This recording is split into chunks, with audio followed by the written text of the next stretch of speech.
Beleza de você repetir comigo esse versículo 9. Quem tem ouvidos para ouvir, ouça. Mais uma vez, como se você tivesse assim alimentado antes de vir para o culto e reunião. Quem tem ouvidos para ouvir, ouça. Nós sabemos que Jesus não está falando aqui do ouvido físico, literal. Até porque as pessoas já haviam escutado o que ele disse, e quem não tivesse essa capacidade não adiantaria, não faria o menor sentido ele dar o conselho. O que Jesus está falando diz respeito, na verdade, à forma de ouvir.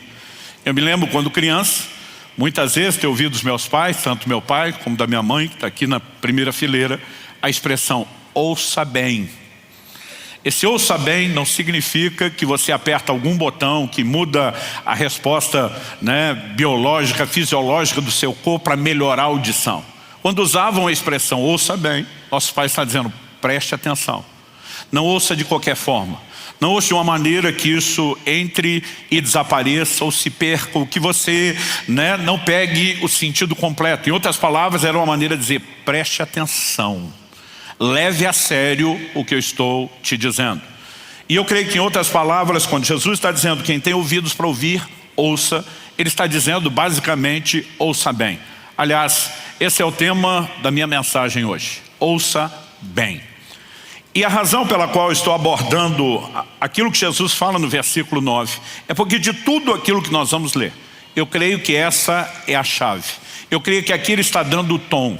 Ele não está apenas dizendo quem tem ouvidos para ouvir, ouça a parábola que eu acabei de contar. A parábola, na verdade, nos ensina a como ouvir. E antes mesmo de interpretá-la aos seus discípulos, Jesus está, na verdade, estabelecendo o que eu quero propor como trilho principal da nossa reflexão aqui hoje. A maneira como ouvimos a palavra de Deus determina se ela vai produzir o resultado devido nas nossas vidas ou não.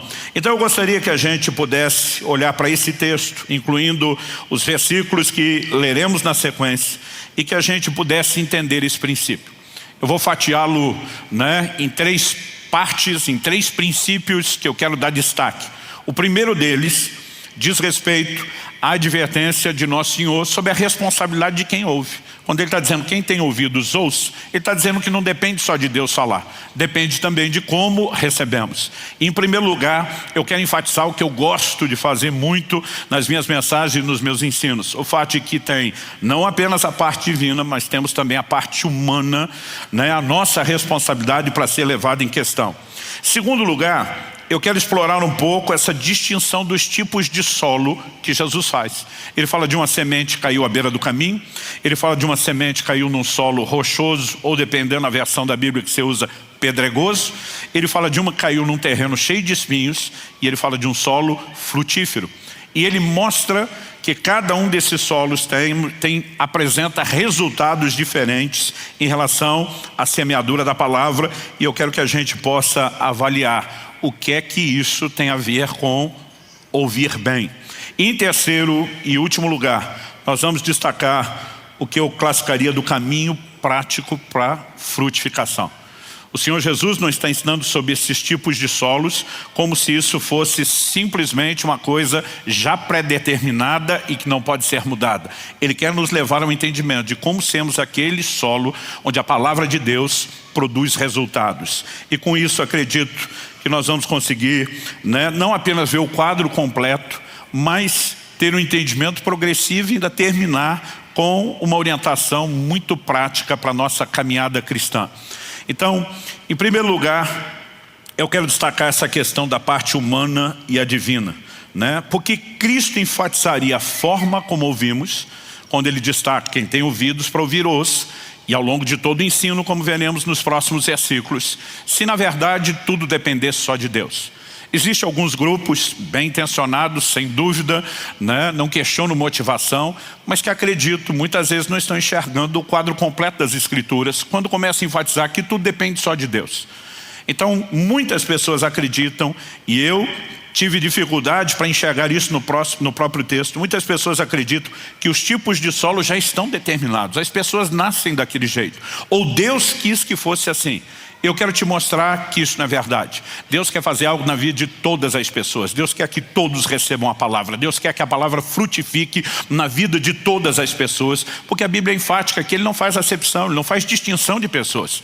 Se Ele me cria para ser o solo que não entende a palavra e não pode dar fruto, né, e cria outro para ser o solo bom, significa que Ele de fato tem algo muito melhor para um do que para outro. Isso não condiz com o caráter, não apenas justo, mas também amoroso de Deus, revelado nas Escrituras. Então nós precisamos entender que em toda a dinâmica da caminhada cristã existe sempre a parte de Deus e a parte humana. Quando eu enfatizo a parte humana é para que a gente não seja levado a pensar que tudo é feito unilateralmente por Deus.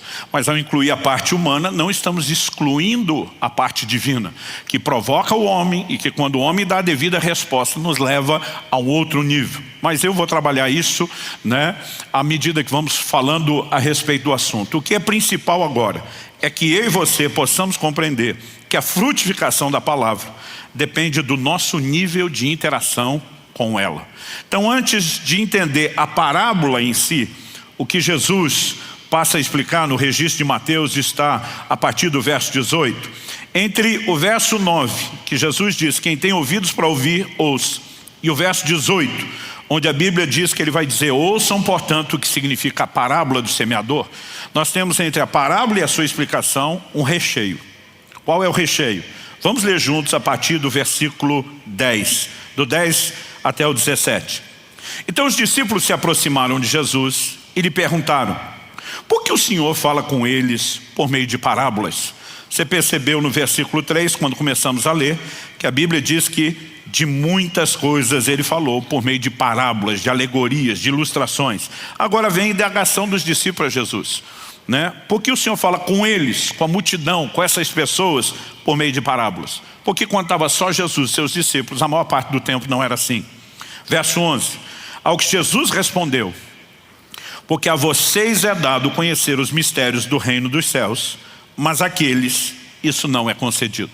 Se a gente parasse aqui, só nesse verso 11, a conclusão a que chegaríamos é, vocês foram escolhidos para entender, e eles foram escolhidos para não entender. A vocês é dado, agradou ao Pai revelar isso a vocês, mas Deus de alguma forma não quis que o resto das pessoas entendesse. E eu tenho percebido muita gente enfatizando esse tipo de verdade que priva as pessoas do entendimento de que elas têm uma responsabilidade de cooperar com Deus e que Deus deseja oferecer o pacote completo de entendimento da sua palavra para todo mundo. Então a explicação de Jesus não para no registro do verso 11. No 12 nós temos uma outra frase que, assim como a do verso 11, é precedida por uma conjunção explicativa. É a palavra pois ao que tem. Essa mesma palavra traduzida pois é porque, né? Ela é exatamente a mesma palavra do verso anterior, quando ele diz, porque a vocês é dado conhecer os mistérios do reino dos céus, mas àqueles isso não é concedido. Ele usa de novo, ele diz, pois ao que tem, mais será dado, e terá em abundância. Mas ao que não tem, até o que tem, lhe será tirado. Então vamos entender o que Jesus está dizendo. A vocês é dado conhecer os mistérios do reino, a eles não. Por quê? Ao que tem entendimento, o entendimento lhe será ampliado. Ao que não tem, o pouco ou quase nada que tem, ainda lhe será tirado. Que nós temos aqui uma dinâmica de interação. Não é Deus dizendo, eu quero que você entenda, eu quero que você não entenda. É, você tem uma abertura à receptividade, eu vou ampliar o seu entendimento. Você não tem disposição a ela, você não terá intervenção minha para ir além da sua limitação. Quem consegue entender isso?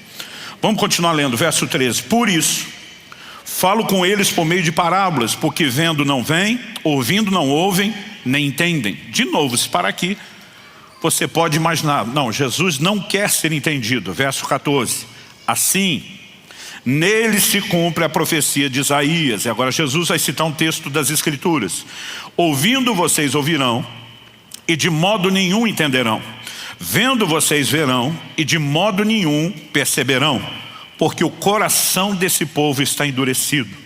Por que o coração do povo está endurecido? Porque Deus endureceu? Não, o texto diz, ouviram com os ouvidos tapados. Ou seja, não ouviram bem, não deram a devida atenção. fecharam os olhos para não acontecer que vejam os olhos, ouçam com os ouvidos, entendam com o coração, se convertam e sejam por mim curados.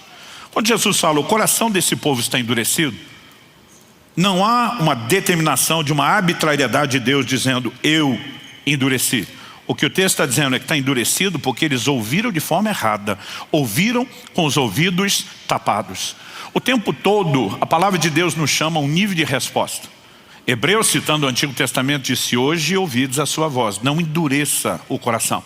A Bíblia trata de uma maneira muito clara que ter o coração aberto ou endurecido para com Deus é uma decisão nossa. De vez em quando alguns pegam e dizem, Deus endureceu o coração de Faraó. Deus endureceu ainda mais um coração que já estava endurecido. Ao que tem, se lhe dará mais e terá abundância. Ao que não tem, até o pouco que tem, lhe será tirado. Quem está entendendo isso? Nós não podemos excluir a responsabilidade humana. É lógico que ao trazer a responsabilidade humana, nós estamos eliminando Deus da história. Jesus diz em João 15,5, sem mim nada podeis fazer. Mesmo quando cumprimos a nossa parte, ela é sempre uma resposta ao que Deus começou e uma abertura para que Ele amplie e continue aquilo que Ele começou. No entanto, nós precisamos entender que é uma espécie de jogo de dama ou xadrez. Deus faz o movimento, espera o nosso movimento para que Ele continue e Ele possa fazer o seu próximo movimento. Entender a responsabilidade que temos aqui é crucial. Então no verso 16 Jesus diz para os seus discípulos, bem-aventurados porém são os olhos de vocês porque veem e bem-aventurados são os ouvidos de vocês porque ouvem. Pois em verdade lhes digo que muitos profetas e justos desejaram ver o que vocês estão vendo, mas não viram. Quiseram ouvir o que vocês estão ouvindo, mas não ouviram. Jesus está dizendo, vocês são parte de um grupo privilegiado. Vocês estão vivendo a concretização das promessas. Vocês estão vivenciando o cumprimento da vinda do que Deus prometeu. O Messias, o Verbo, a palavra encarnada diante de vocês. Agora, por mais Jesus está dizendo, bem-aventurados são vocês, porque profetas e justos aguardavam, criam nesse dia, mas não viram o que você estava vendo. Mas por outro lado, tem a multidão que está diante da mesma coisa que vocês estão e não tem a receptividade que vocês estão demonstrando. A ênfase de Jesus nesse recheio vai nos ajudar a entender a explicação da parábola que vem na sequência. Quando eu olho para as Escrituras, é evidente para mim, vou repetir, que a parte de um, humana, não anula a parte de outro, a divina, e vice-versa, a parte de Deus não anula a nós. Em Atos, no capítulo 16, no verso 14, quando Paulo está pregando o evangelho em Filipos, a Bíblia diz assim, certa mulher chamada Lídia, da cidade de Tiatira, vendedora de púrpura, temente a Deus, nos escutava. Preste atenção na frase, nos escutava. Quando muita gente não parou para ouvi-los pregar, essa mulher parou. O texto diz assim, o Senhor lhe abriu o coração para que estivesse atenta ao que Paulo dizia. Nós temos intervenção divina aqui? Temos. Mas em primeiro lugar, essa mulher dá valor à palavra de Deus. Ela para, ela dá atenção, ela diz, eu quero isso. E depois de um movimento de valorizar a palavra que está sendo comunicada, a Bíblia mostra que Deus dilata, abre o coração dela para um nível de percepção ainda maior. Então temos uma ação de Deus. O que nós não podemos simplesmente acreditar, porque isso é contrário ao todo das Escrituras, é que Deus decide quem vai entender e Deus decide quem não vai entender. Nossa resposta determina se nós vamos avançar no nível de entendimento ou se nós seremos privados deles. Então essa progressão para mim é muito clara, né? E à medida que nós vamos olhando para as Escrituras, nós vemos sempre a necessidade de que o homem se posicione, de que ele busque Deus, mas com o entendimento de que sem a ajuda de Deus, ele também nunca vai entrar no lugar profundo de entendimento. Eu quero convidar você a me acompanhar numa leitura, que é o Salmo 119, e nós vamos ler dos versículos 27 até o 34. Salmo 119 é o maior capítulo que a Bíblia tem. Eu lembro quando criança, na responsabilidade da leitura bíblica, muitas vezes a gente quando tinha que, para você ler a Bíblia toda em um ano, você tem uma média de 3 capítulos por dia, para ser exato 3,25 é a conta. E quando a gente estava lendo, sem muito entendimento, debaixo do encorajamento, às vezes da imposição dos pais, queriam criar em nós disciplina, ritmo, mas o coração ainda não tinha empolgação com a palavra. às vezes eu lembro que eu ficava feliz quando pegava uns salmos, que eram 3 versículos. Eu pensava, vou eliminar um capítulo rapidinho. Mas quando chegava o Salmo 119, eu pensava, isso tudo é um só. E depois ainda tem que ler mais 2, os que estão perto não são necessariamente tão pequenininhos, né? Mas, à medida que o tempo foi passando, o entendimento, a compreensão da palavra foi chegando, eu confesso que o Salmo 119 é tão rico, que o meu sentimento com o tempo mudou. Isso aqui não podia se estender um pouquinho mais. Porque ele tem uma linha de raciocínio do início ao fim, que é a valorização da palavra. O clamor para se entrar num lugar mais profundo, tanto de entendimento como de prática da palavra. Aliás, se a gente pudesse inventar que depois de uma pregação, assim como na escola, tem lição de casa, eu pediria a você que tirasse um tempo essa semana para meditar no Salmo 119, todos os 176 versículos, né? Lendo exatamente com esse olhar, com esse foco, né? Qual é a valorização dada à palavra, qual é o clamor por entendimento e pela capacidade de andar nesse lugar de prática da palavra.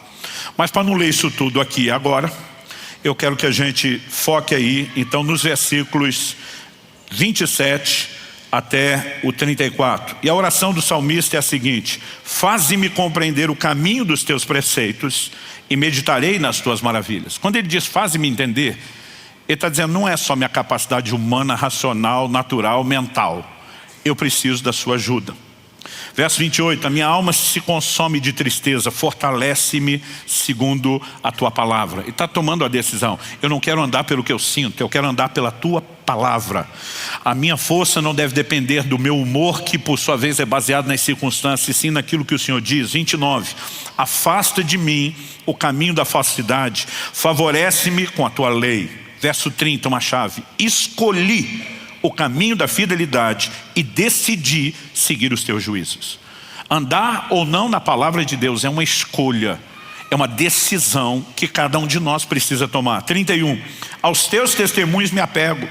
Não permita, Senhor, que eu seja envergonhado. Percorrerei o caminho dos teus mandamentos quando me deres mais entendimento. Ele não está dizendo que não tem nada, mas ele está dizendo, quanto mais eu entro no lugar do entendimento, mais profundamente eu consigo andar na tua palavra. Verso 33, ensina-me, Senhor, o caminho dos teus decretos e o seguirei até o fim. 34, dá-me entendimento e guardarei a tua lei, de todo o coração a cumprirei. Essa oração nos mostra que o salmista entende que tem a parte humana, eu decido, eu escolho, eu vou andar na tua palavra, eu vou seguir até o fim, mas ao mesmo tempo um clamor, que a tua palavra opere em mim, que eu não esteja entregue a mim mesmo, a minha própria sorte, aos meus recursos, às minhas limitações. E acredito que isso é uma chave para entendermos essa interação com a palavra de Deus, que é tão necessária. A frutificação da palavra na minha e na sua vida depende do nível, ou do formato, da dimensão de interação que eu e você conseguimos estabelecer com ela. E eu creio que isso fica mais claro quando olhamos para os diferentes tipos de solo. O que eu quero fazer aqui agora, em segundo lugar, depois de destacar a parte humana e a divina. No texto que lemos, Mateus capítulo 13, já logo no versículo 4, o Senhor Jesus fala do primeiro tipo de solo. Então quero lembrar que são 4. O solo que Jesus chama de à beira do caminho. O que é a ideia do à beira do caminho? Aquele carreiro por todo mundo, onde todo mundo passava e andava, com tanta gente pisando, é o solo duro. É aquele solo que vai ficando achatado, diferente. Quem já andou muito nesses caminhos de terra, né, percebe que chega ali um momento, ali não cresce mais mato, não existe muita possibilidade de que nada frutifique ali. Primeiro porque as sementes que são naturalmente espalhadas não entram. E se tivesse algum formato, ainda teria a capacidade de ser pisado. Jesus está escolhendo algo que todo mundo vai entender. Essa é a ideia da alegoria. Ele está usando uma ilustração. E ele diz que esse solo, à beira do caminho, é o primeiro. O segundo, ele fala de um solo rochoso, ou como disse antes, pedregoso. Terceiro lugar, ele fala de um terreno cheio de espinhos. Para, em quarto lugar, falar do solo que é frutífero. E o que eu e você precisamos entender, que Jesus explica. No verso 4, ele apenas lança a ilustração. Uma parte caiu à beira do caminho, uma parte da semente. Vindo as aves, a comeram. Por que as aves comeram? Porque a semente não entra na terra, está por lá de fora do solo, está exposta, e porque estava exposta, né, virou comida de passarinho. Qual a explicação que Jesus traz a respeito disso? No verso 19 ele diz o seguinte: a todos os que ouvem a palavra do reino e não a compreendem, vem o maligno e arrebata o que lhes foi semeado no coração. Este é o que foi semeado à beira do caminho. A Bíblia não está dizendo que é só para esse tipo de solo que existe uma disputa espiritual. A disputa espiritual existe para todo mundo. A questão é que esse tipo de solo é vulnerável ao ataque maligno. E muitas vezes nós não paramos para pensar e criar uma consciência de que nós estamos o tempo todo em guerra com o mundo espiritual. Quando você lê o Velho Testamento, principalmente depois da saída de Israel do Egito, é guerra atrás de guerra. Quando chega o Novo Testamento, o apóstolo Paulo escreve em Efésios 6,12: nossa luta não é contra a carne e o sangue. O que ele está dizendo? Diferente deles, nós não temos essas batalhas naturais, literais. Mas o que ele está dizendo é: isso não significa que nós não estamos em guerra. Isso também não significa que essas guerras foram registradas sem propósito. Mas ele está dizendo: nossa guerra é outra.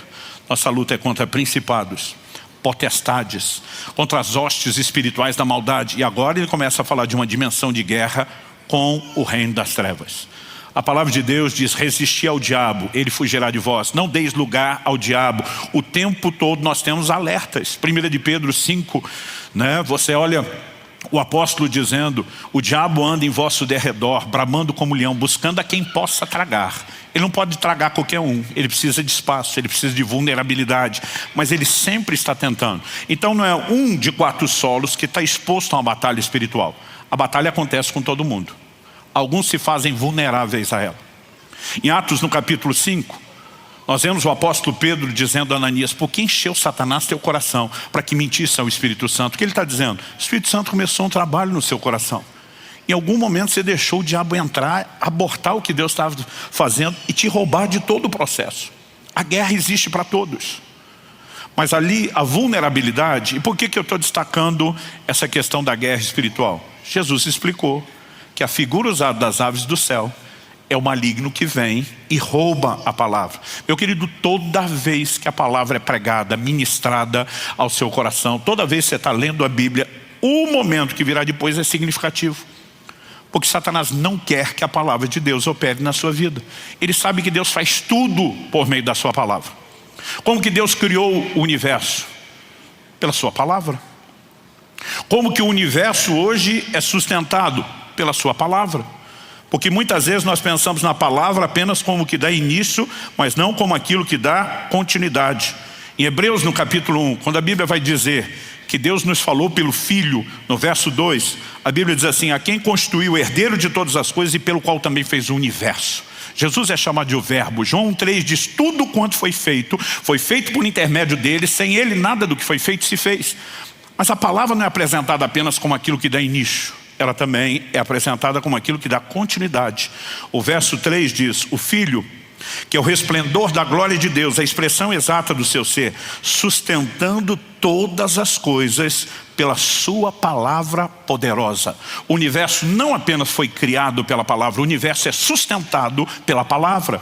Porque a mesma palavra que Deus usa para iniciar um processo é a palavra que Ele usa para dar continuidade. E nós precisamos entender a importância da continuidade. Eu quero usar isso para fazer um link com os próximos tipos de solo.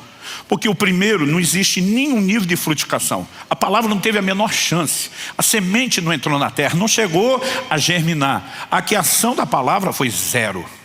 Mas entre essa parte que nós temos 0 resultado e a última que nós temos um resultado poderoso, nós temos 2 solos no meio. Aliás, vamos lembrar que o que foi roubado aqui não foi meramente a palavra. O que foi roubado foi o entendimento da palavra. Porque aqueles que estão sendo roubados pelo diabo não é que eles caíram na amnésia e não lembram o que alguém pregou. O que eles é roubado é a capacidade de entender, de perceber, de discernir, de dar resposta.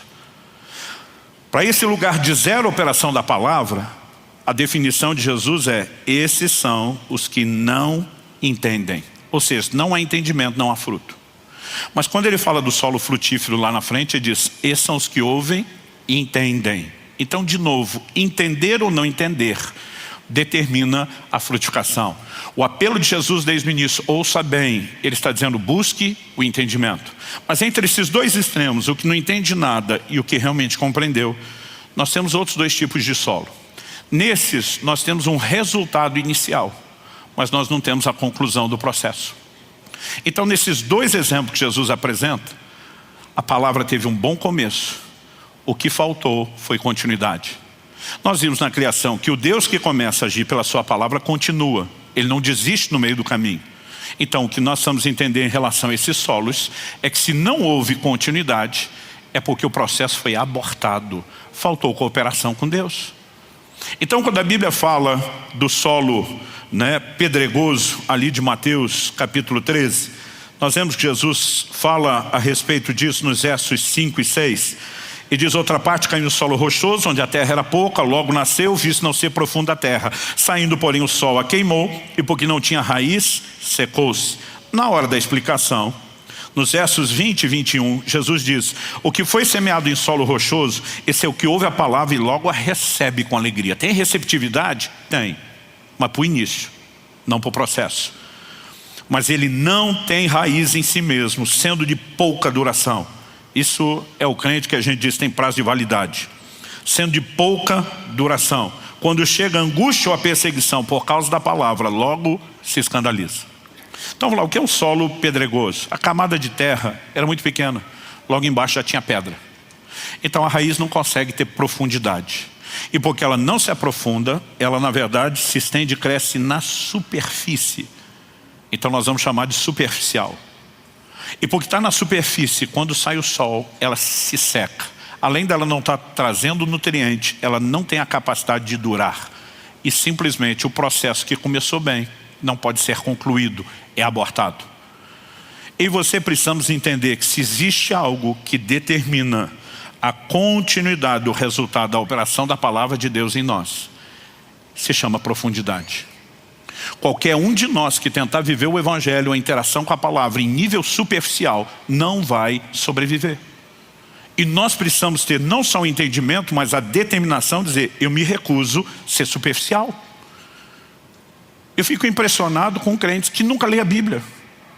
Alguns só fazem no culto e olhe lá. Hoje em dia a maioria já não traz mais nem para o culto. Antigamente a gente percebia quem estava com Bíblia e quem estava sem. Hoje com o advento do celular, do iPad, você nunca sabe, você fica imaginando, a pessoa vai puxar e ler, vai fazer alguma anotação ali. Mas o nosso envolvimento é cada vez menor. Eu fico me questionando, me perguntando, como um crente que nunca lê a Bíblia, que não para, que não dá atenção, que é superficial, acredita que vai sobreviver. Alguns estão sobrevivendo só porque a perseguição da palavra não veio, no contexto que nós vivemos, ou porque ainda não viveram grandes adversidades. Mas quando a angústia chega, é a hora que a gente descobre quem está vinculado com a palavra, quem tem profundidade na palavra, quem não. Quem tem profundidade sobrevive, quem não se perde no processo. Você olha para uma declaração de um profeta Abacuque, no cântico de Abacuque, Abacuque 3, de 17 a 19. E diz, ainda que a figueira não floresça, ainda que não haja fruto na vide, que o produto da oliveira minta, que os campos não produzam mantimento, que o rebanho seja exterminado da malhada, que nos currais não haja gado, numa época onde tudo, economicamente falando, dependia do que? Da agropecuária.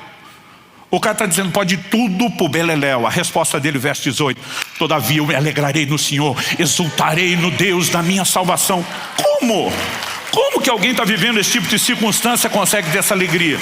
Ele responde no verso 19, porque o Senhor faz os meus pés como os da coça, Ele me faz andar nos meus lugares altos.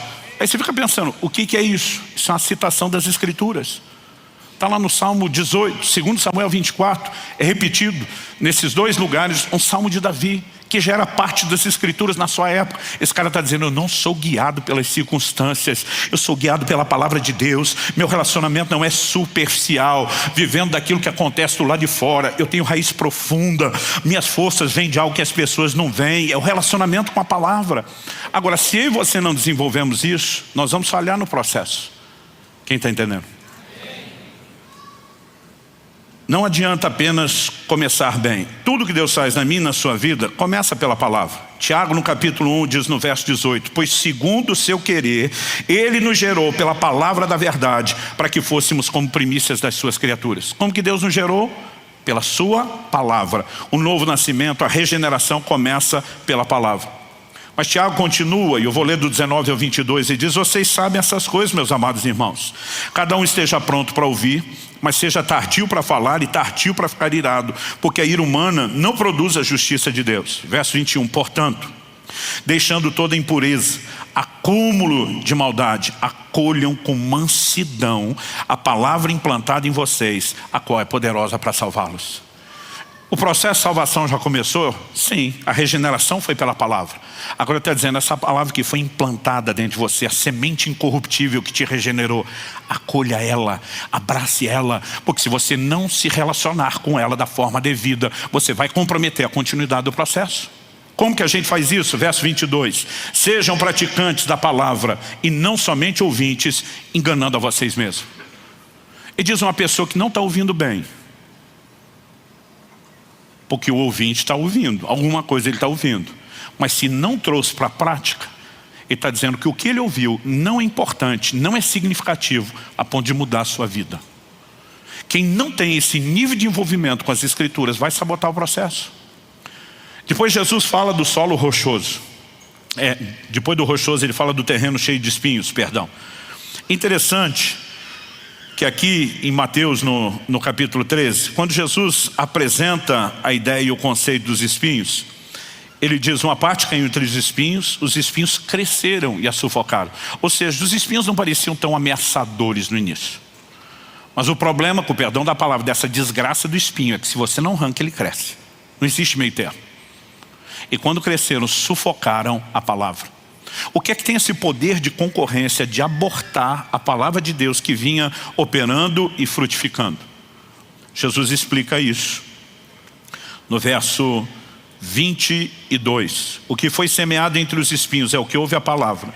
Porém as preocupações desse mundo, a fascinação das riquezas sufocam a palavra e ela fica infrutífera. Concorrência.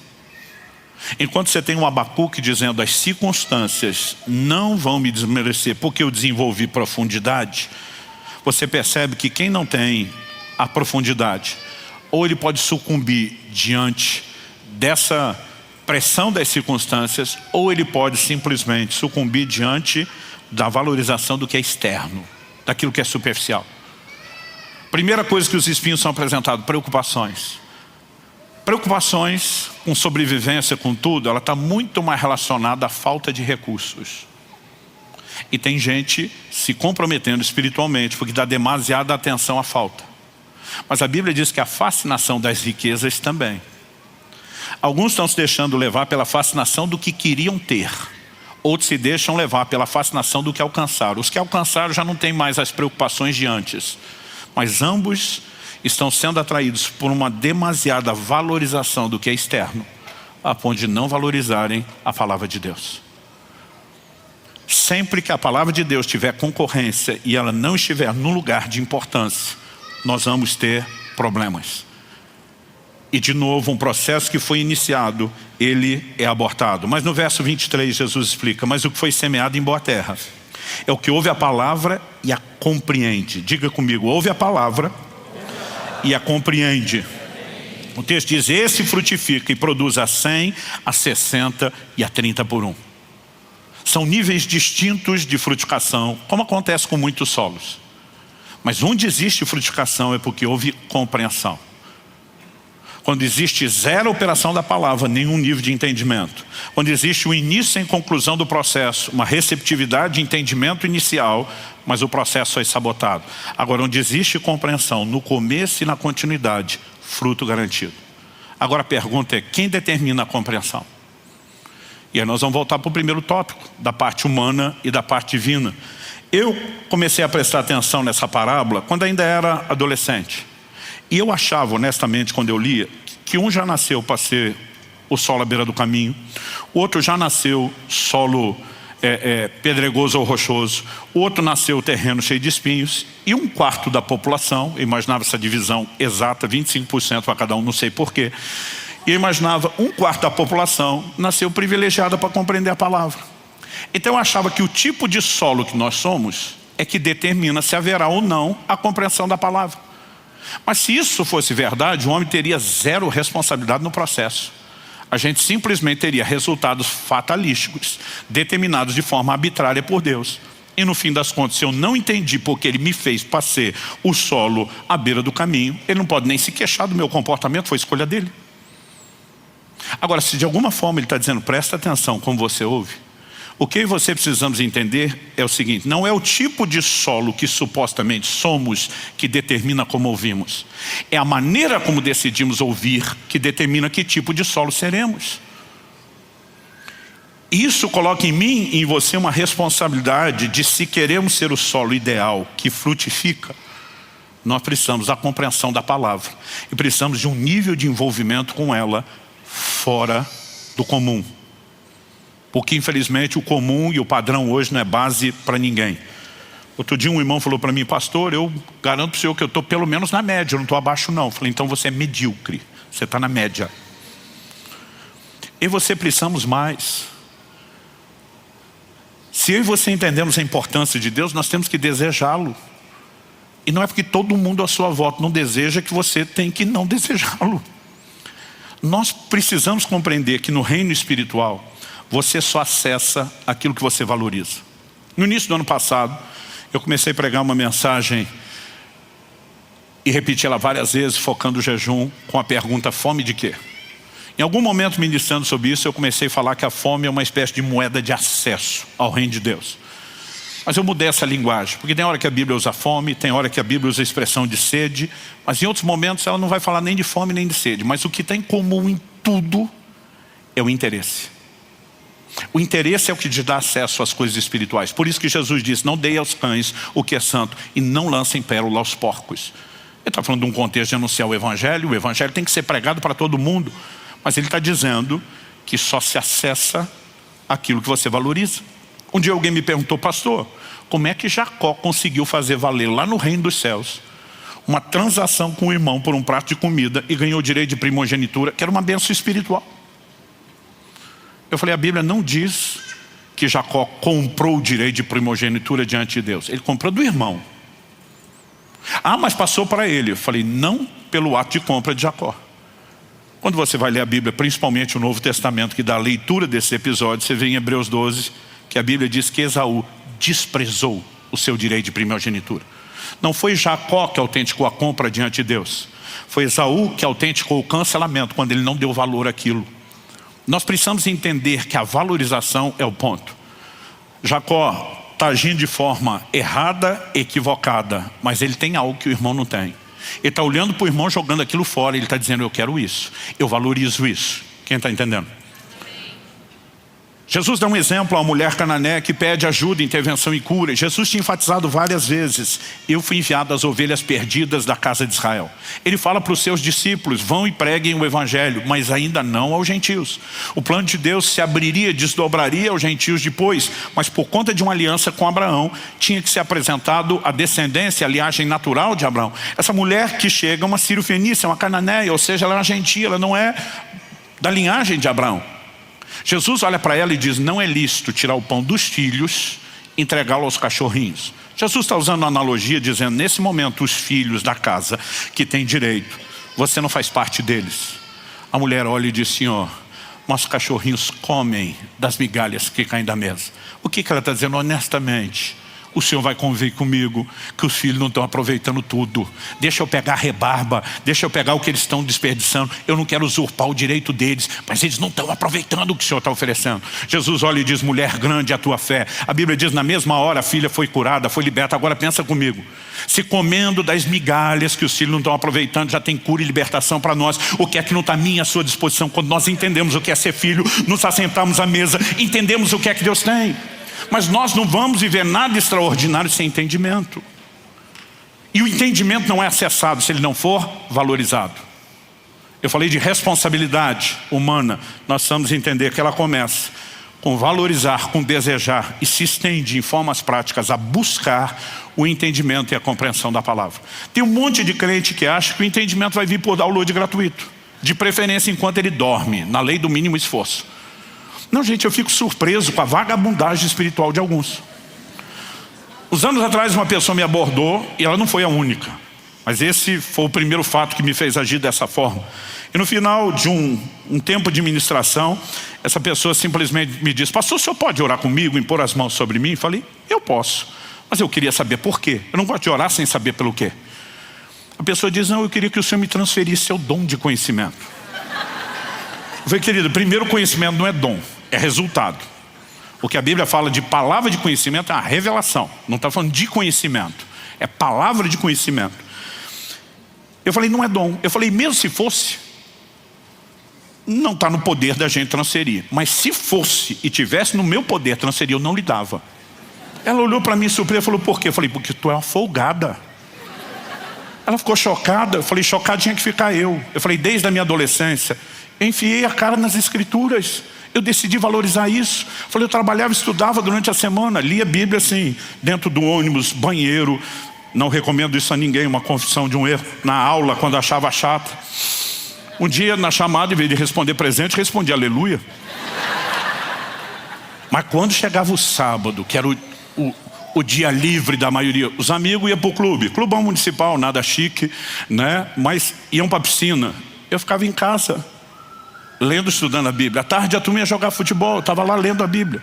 À noite os crentes iam para o culto jovem na igreja, os não tão crentes iam para o shopping, para o cinema. E eu, se não estivesse na igreja, estava estudando a Bíblia. E eu falei para ela: eu passei uma vida renunciando um monte de coisa para isso. Tu vem quer levar isso de graça, de uma hora para outra, na boa. Eu falei: é ruim. Nós precisamos entender que isso contraria as escrituras. Provérbios 18:15 diz: o coração do sábio adquire o conhecimento, o ouvido dos sábios procura saber. Conhecimento, saber, o entendimento não corre atrás de você, é você que tem que correr atrás dele. Quem está entendendo isso? Provérbios 4:7 diz: o princípio da sabedoria é: adquira a sabedoria. Sim, com tudo o que você possui, adquira o entendimento. Ou seja, abre mão de qualquer outra coisa que você tem para adquirir o entendimento, porque ele é mais valioso do que tudo. Agora eu vejo pessoas que não dão valor nenhum. Não me diga você que um crente que nunca lê a Bíblia, que ele ama a palavra de Deus.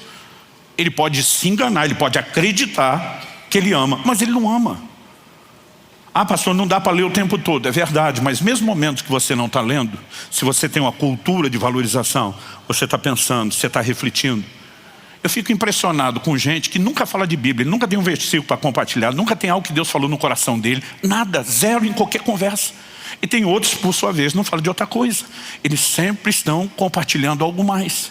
Sabe o que é interessante? Quando você começa a dar valor, a palavra de Deus vai operar até em momentos que você não conseguiu dar aquela pausa completa.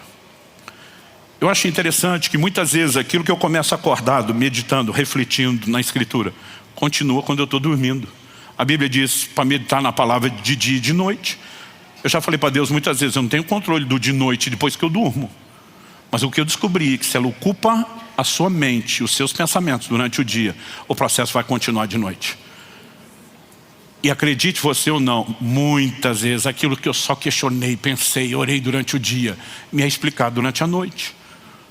Ontem no avião, voltando de viagem, eu estava meditando nessas coisas que ia falar com vocês e fui vencido pelo sono. Mas enquanto eu dormia, Deus começou a falar comigo e me explicar algumas coisas muito interessantes. Sabe, nós podemos viver resultados maiores, mas tem que ter valorização, é o ponto de partida. Agora, o que eu e você precisamos entender: se a compreensão, ela produz frutificação, a falta dela nos sabota, nos rouba. E Deus já falava isso desde a velha aliança. Oséias 4:6 diz: o meu povo está sendo destruído, pois lhe falta o conhecimento. Conhecimento de quê que Deus está falando? É só você ler a continuidade. Pelo fato de vocês, sacerdotes, rejeitarem o conhecimento, também eu os rejeitarei, para que não sejam mais sacerdotes diante de mim, visto que se esqueceram da lei do seu Deus, também eu me esquecerei dos seus filhos. Deus está dizendo: vocês não valorizam a minha palavra, eu não vou valorizar vocês. Vocês esqueceram da minha lei, eu vou esquecer de vocês, da continuidade. Agora a pergunta é: se Deus está agindo nessa mutualidade e reciprocidade, o que acontece quando eu e você valorizamos a palavra? O que acontece quando eu e você não nos esquecemos dela? É o resultado seguro para prosperar. Deus diz para Josué: não se aparte da tua boca o livro dessa lei, antes medita nele de dia e de noite. Tenha o cuidado de fazer segundo tudo quanto nele está escrito. Fazendo assim, você vai prosperar em todas as coisas. O que Deus espera é que eu e você levamos a sua palavra a sério e vivamos por ela. Você percebeu, lendo a Bíblia, que lá no Éden, uma das árvores, aliás, a única que Deus vedou acesso, ela é chamada árvore do conhecimento do bem e do mal. Porque a gente pensa que Deus proibiu o resultado que trouxe, todo mundo só pensa que era a árvore do conhecimento do mal. Mas a árvore não era conhecimento só do mal, que é negativo. Ela também dava conhecimento do bem. Aí vem a pergunta. Deus não queria que o homem conheça o mal, a gente entende. Mas Deus não queria que o homem conheça o bem? Qual o motivo dele vedar o acesso ao conhecimento do bem? A verdade é que o homem não precisava conhecer o bem ou o mal. Deus está dizendo, eu estou te dizendo o que você deve fazer. Eu quero para você o bem e não o mal. Tudo que você precisa é ouvir a minha palavra. E o problema é que nós queremos ser autônomos, independentes. Se eu souber distinguir, eu mesmo decido e não preciso ficar ouvindo o que ele tem a dizer. Deus está dizendo desde o início, a receita mais garantida para o seu sucesso. Leve a minha palavra a sério. Confie no que eu estou dizendo a você. Quem está entendendo? Diga amém. Quando essas verdades vão fazendo sentido para mim e para você, entendemos que buscar entendimento é nossa responsabilidade. Isso começa com a valorização, com a disposição, obviamente, de ler, de estudar a palavra de Deus. Sabe, você nunca vai ver a gente ter uma mensagem aqui que diga que entretenimento é errado. A gente fala sério, clientes que gastam horas e horas e horas e horas e horas de entretenimento, mas depois diz que não tem tempo de ler a Bíblia. O seu problema não é tempo. Seu problema é o que é que você dá valor. Jesus diz, onde estiver o seu tesouro, aí também estará o seu coração. Se você entende o que é a palavra e valoriza, você arruma tempo para ela, você vai sacrificar o resto. O princípio da sabedoria é, adquira a sabedoria. Tudo o que você puder, use para isso. Inclusive uma boa gestão do seu tempo. Mas a razão pela qual muitas vezes nós não gerenciamos é porque não damos o devido valor. Porque onde damos valor, o coração acompanha. Isso não vira apenas o trilho no qual nós nos movemos, a meta que vamos alcançar, mas a nossa empolgação de vida. E se valorizarmos e buscarmos, eu e você precisamos entender que não só vamos fazer isso lendo, meditando na palavra, ouvindo mensagens, estudos, né, se expondo ao ensino bíblico, que hoje temos tantas formas. Desde uma estrutura de escola bíblica que a gente provê, recursos, né, que hoje estão aos montes à nossa disposição. Se a gente valorizar e decidir trilhar esse caminho, ainda assim nós precisamos entender o quê? Que sozinhos nós não vamos muito longe. Uma das orações registradas na Bíblia que eu mais repito desde a minha adolescência é o Salmo 119. De novo o Salmo 119, verso 18. Desvenda os meus olhos para que eu contemple as maravilhas da tua lei. Desvenda os meus olhos para que eu contemple as maravilhas da sua lei. Então, se Deus não faz tudo sozinho, e eu tenho a minha parte envolve dizer, eu também não posso ficar sozinho, eu preciso da ajuda dele. Abre os meus olhos, traga a revelação. Quando eu olho para as Escrituras, eu vejo várias orações que Paulo fazia em prol dos outros, porque nós devemos orar por nós e pelos outros. Efésios capítulo 1, de 17 a 19, Paulo diz, peço ao Deus de nosso Senhor Jesus Cristo, o Pai da Glória, que conceda a vocês espírito de sabedoria e de revelação no pleno conhecimento dele. Peço que ele ilumine os olhos do coração de vocês, para que saibam qual é a esperança da vocação de vocês, qual é a riqueza da glória da sua herança nos santos, e qual a suprema grandeza do seu poder sobre nós, os que cremos, segundo a eficácia da força do seu poder. Conhecimento produz um nível de resultado. Conhecimento revelado, nem se fale. A conversa é outra. A Escritura diz, o choro pode durar uma noite, mas a alegria vem pela manhã.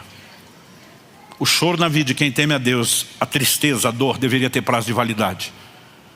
Mas a pergunta é, aquela declaração é literal? Eu não creio. Porque se fosse, todos os nossos problemas se resolveriam automaticamente, em no máximo 24 horas. Amanheceu, zerou tudo, todo mundo acordava contente, de bom humor. O que não acontece com muito crente. O que a alegria vem pela manhã? Se isso não é literal, porque a Bíblia fala que o choro de alguns durou muitos dias e é alegórico, qual é o significado? Que simbolismo, alegoria nós temos? A Bíblia está dizendo que o choro prevalece durante a noite. O que é que prevalece na hora da noite? Trevas, escuridão. O que muda com o amanhecer? A chegada da luz. O que tem o poder de mudar emoções.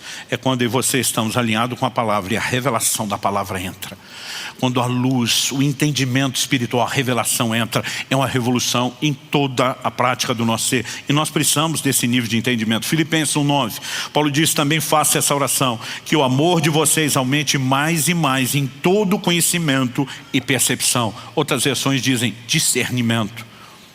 Percepção espiritual associada ao conhecimento. Colossenses capítulo 1, versos 9 e 10. Por essa razão também nós, desde o dia em que soubemos disso, não deixamos de orar por vocês e de pedir que transbordem do pleno conhecimento da vontade de Deus, em toda a sabedoria e entendimento espiritual. Dessa maneira, com o pleno conhecimento que vem com a sabedoria e entendimento espiritual, dessa maneira, vocês poderão viver de modo digno do Senhor, para o seu inteiro agrado, frutificando em toda boa obra e crescendo no conhecimento de Deus. Paulo sabia que o povo precisava mais do que o ensino da palavra, mais do que o conhecimento racional e intelectual da palavra. Eles precisavam de entendimento espiritual, de conhecimento que vem do céu, de sabedoria divina, porque isso é revolucionário. Agora, como se alcança? Conhecimento você pode ter ouvindo o ensino bíblico, lendo a palavra, mas percepção espiritual requer que, junto com o nosso relacionamento com a palavra, exista um ingrediente inegociável na vida cristã chamado oração. Oração não deveria ser, para mim e para você, apenas a forma onde eu peço para Deus algum problema que eu tenho e Deus responde. Ela envolve isso, mas não se limita a isso. Por meio do profeta Jeremias, Deus diz assim: invoca-me que te responderei. Mas ele não parou aí, ele também disse: anunciar-te-ei coisas grandes e ocultas que tu não sabes. Então, além de pedir e Deus responder, além de invocar e ele atender, ele está dizendo: eu quero anunciar coisas que você não sabe, coisas que você nunca entendeu, porque a oração pode nos introduzir num ambiente de revelação. Quem está entendendo, diga amém. Nós precisamos valorizar a palavra, buscar o entendimento. Isso não significa sermos exímios conhecedores de aspectos técnicos da teologia, mas ter algo prático que faz com que eu e você possamos viver para o seu inteiro agrado, viver de modo digno do Senhor, que honre ao Senhor e que a gente frutifique em toda a obra, boa obra, sem parar de crescer no conhecimento de Deus, que é algo progressivo. Você recebe essa palavra? Então, recapitulando o sentido de ouça bem. Tem a parte divina, mas tem a humana. Quem tem ouvidos para ouvir, ouça. Recapitulando os tipos de solo, temos a beira do caminho, solo pedregoso, terreno cheio de espinhos e o frutífero. O que determina que tipo de solo que seremos é a maneira como ouvimos. Ela que determina os resultados. E se queremos ser o solo frutífero, escolhemos isso. Para viver a frutificação que depende do entendimento, nós precisamos buscá-lo. Isso começa com a valorização, leitura e meditação na palavra, todo estudo bíblico que você puder, mas precisa de um ingrediente que é espiritual. É intervenção divina, é quando Deus vai vivificando a palavra. Eu amo as experiências de coisas que eu sabia uma vida inteira, mas de repente aquilo resplandece de tal forma e muda completamente a sua vida. Como que nós passamos para esse outro nível? Oração. E nós não deveríamos orar apenas por questões naturais. Muitas vezes eu tiro tempo para orar, e às vezes eu estou, principalmente quando vou orar em línguas, a Bíblia diz que quem fala em línguas fala mistérios. Eu creio que muitas vezes Deus nos leva a um lugar onde nós começamos a falar no nosso espírito. A Bíblia diz que em espírito você ora, somente está sem fruto. E você começa a orar a respeito dessas verdades. Eu tenho essa experiência quando eu gasto tempo orando em línguas. De repente parece que alguma coisa sai do andar de cima do plano espiritual e entra na cabeça da gente. E de repente o entendimento abre, expande. Mas às vezes eu estou orando especificamente por entendimento. Não apenas uma oração que eu não sei o que é. Mas quase sempre esse último estágio que você entra no lugar de revelação, ele só é acionado por esse tempo de oração. Eu tenho entendido a importância ultimamente, nunca percebi isso antes, que o jejum tem nesse processo, mas isso não é assunto para hoje, é para outra hora. Mas a oração é a nossa chave. Pai, nós te pedimos que aquilo que ouvimos possa ter mais do que um efeito imediato aqui e agora. Sabemos que precisamos desse início. Mas eu oro que o Senhor nos ajude nesse momento a avaliar a maneira como temos lidado com a Tua palavra, com as Escrituras. E queremos fazer não apenas a autoavaliação, que é bíblica. Examine-se o homem a si mesmo, diz a Tua palavra. Mas nós clamamos também por aquela avaliação do alto, que é bem mais segura e completa. E oramos como salmista: sonda-nos, ó Deus. Conhece o nosso coração. Tua palavra diz que quem ouvinte não é praticante está se enganando. Muitas vezes, ao nos enganar, não percebemos isso na autoavaliação. Mas na avaliação do alto, isso muitas vezes é exposto. E nós oramos que o Teu Espírito exponha onde estamos.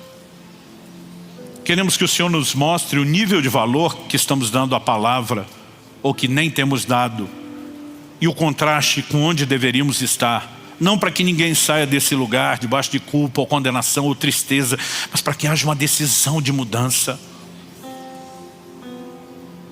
Desperta-nos, Senhor. E oramos quando saímos desse lugar, que as aves do céu não roubem a semente que está sendo plantada. Oramos que ela seja acolhida com mansidão. Oramos que haja disposição, ó Deus, de reflexão, de análise, de avaliação, de meditação pós-culto, que permita que aquilo que o Senhor começou não apenas continue, mas cresça e se desenvolva. Nós clamamos graça e favor do alto sobre cada um nesse lugar, sobre cada um daqueles que nos acompanham por meio dessa transmissão. Em nome de Jesus. Sopra Teu fôlego de vida sobre o coração de cada um de nós, e que a Tua palavra cumpra o propósito pelo qual tem sido liberada. Nós oramos em nome de Jesus. Se você crê e concorda, diga amém. Abra a sua Bíblia em 2ª carta de Paulo aos Coríntios, no capítulo 8